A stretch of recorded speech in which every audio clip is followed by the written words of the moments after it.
தாவேக குதிரை பேரம் நடத்தவில்லை என்று அமைச்சர் வருவாய்த்துறை அமைச்சர் செங்கோட்டையன் தெரிவித்துள்ளார். தலைமைச் செயலகத்தில் செய்தியாளர்களிடம் பேசிய அவர், சட்டமன்ற உறுப்பினர்கள் ராஜினாமா செய்வதும் பிற கட்சியில் இணைவதும் அவர்களுடைய ஜனநாயக உரிமை என்று கூறினார். அதிமுக எம்எல்ஏக்களை தாவேகாவுக்கு தான் அழைத்து வருவதாக கூறுவது தவறு என்று கூறிய செங்கோட்டையன், முதலமைச்சர் விஜயின் செயல்பாடுகளால் அவர்களாகவே தாவேகாவில் இணைவதாகவும் தெரிவித்தார்.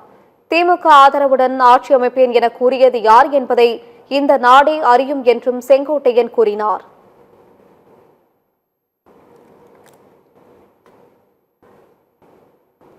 ஒருவரும் கழகத்தில் இணைவது, ராஜினாமா செய்வது என்பது அவர்களுக்கு இருக்கிற ஜனநாயக உரிமை.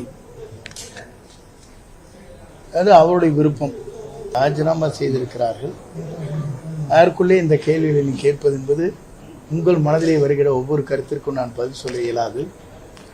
அது போக போக காலம் பதில் சொல்லும். தமிழக வெற்றிக்கு நடைபெறவில்லை. முதல் தெரிந்து கொள்ள வேண்டும். குதிரை பேரம் நடத்தியது யார் என்பதை நாடு தெரிந்து கொண்டிருக்கிறது. திமுக ஆதரவோடு நான் முதலமைச்சர் ஆவேன் என்று சொன்னது யார், அதை நீங்கள் தெரிந்து கொண்டு அதற்கு நீங்கள் அவடத்திலே பதில் கேட்டால் அது சரியாக இருக்கும். பேசிய அமைச்சர் செங்கோட்டையன், 6 மாத காலத்திற்கு புதிய அரசை விமர்சிக்க மாட்டோம் என்று கூறிய திமுக தற்போது விமர்சிப்பதாக கூறினார். குற்ற சம்பவங்கள் மீது உடனடி நடவடிக்கை எடுக்கப்பட்டு வருகிறது என்றும் செங்கோட்டையன் தெரிவித்தார்.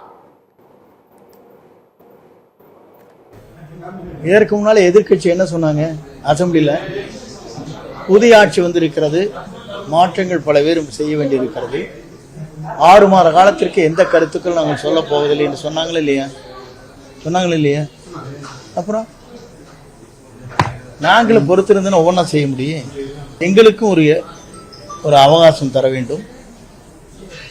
இது போன்ற குற்றங்கள் நடைபெறுகிற போது உடனுக்குடன் அதிரடியாக நடவடிக்கை முதலமைச்சர் எடுத்திருக்கிறார்.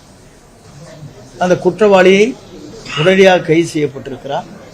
அதற்கான நடவடிக்கை உரிய துறையின் மூலமாக, காவல்துறையின் மூலமாக கடுமையான நடவடிக்கை மேற்கொள்ளப்பட்டிருக்கிறது.